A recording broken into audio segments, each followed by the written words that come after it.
Hello friend, तो आप सब कैसे हैं। आज हम रानी लक्ष्मीबाई के जीवन से जुड़ी कुछ कहानियाँ देखेंगे।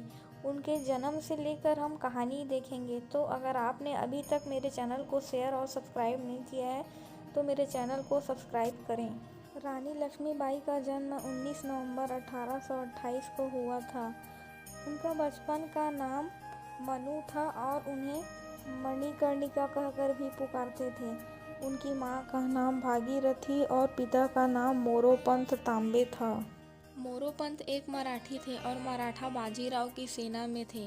माता भागीरथी एक सुसंस्कृत, बुद्धिमान और धर्मनिष्ठ स्वभाव की थी। तब उनकी माँ की मृत्यु हो गई क्योंकि घर में मनु की देखभाल के लिए कोई नहीं था। इसलिए पिता मनु को अपने साथ पेशवा बाजीराव द्वितीय के दरबार में ले जाने लगे, जहाँ चंचल और सुंदर मनु को सब लोग प्यार से छबीली कहकर बुलाने लगे। मनु ने बचपन में शास्त्रों की शिक्षा के साथ शस्त्र की शिक्षा भी ली थी। सन 1942 में उनका विवाह झांसी के मराठा शासित राजा गंगाधर राव नेवालकर के साथ हुआ और वे झांसी की रानी बनी। विवाह के बाद उनका नाम लक्ष्मीबाई रखा गया। सितंबर 1951 में रानी लक्ष्मीबाई ने एक पुत्र को जन्म दिया, परंतु 4 महीने की उम्र में ही उसकी मृत्यु हो गई।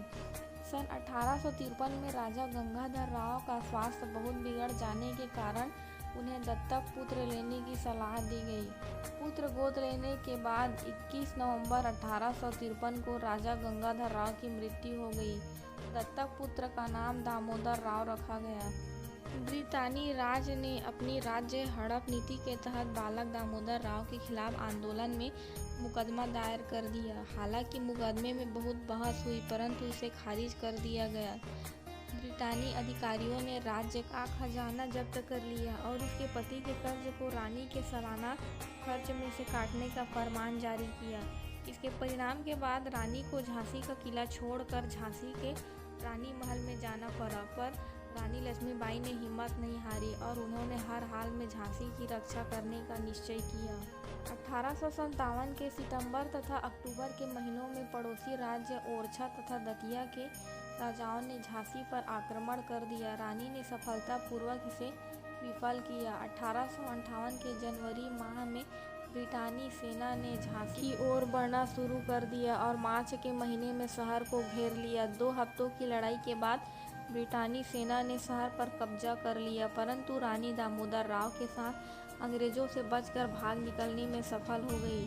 रानी झांसी से भागकर कालपी पहुंची और तात्या टोपे से मिली। तात्या टोपे और रानी की संयुक्त सेनाओं ने ग्वालियर के विद्रोही सैनिकों की मदद से ग्वालियर के किले पर कब्जा कर लिया। बाजीराव प्रथम के वंशज अली बहादुर द्वितीय ने रानी लक्ष्मीबाई का साथ दिया और रानी लक्ष्मीबाई ने उन्हें राखी भेजी थी, इसलिए वह भी इस युद्ध में उसके साथ शामिल हुए। 18 जून 1858 को ग्वालियर के पास कोटा की सराय में ब्रिटानी सेना से लड़ते लड़ते रानी की मृत्यु हो गई। लड़ाई की रिपोर्ट में ब्रिटानी जनरल यूरोज ने टिप्पणी की, रानी लक्ष्मीबाई अपनी सुंदरता, चालाकी और दृढ़ता के लिए उल्लेखनीय तो थी ही, विद्रोही नेताओं में सबसे अधिक खतरनाक भी थी। साथ ही रानी लक्ष्मीबाई जब अंतिम क्षण पर थी, अपने मृत्यु के करीब, तो उन्होंने सराय के लोगों से यह कही थी कि मृत्यु के बाद उसके शरीर को किसी भी अंग्रेजों को न सौंपा जाए। उन्होंने अपने मृत शरीर को अंग्रेजों को छूने से साफ मना कर दिया था। इसी कारण उनके सराय के पास के लोगों ने ही उनका अंतिम संस्कार किया था।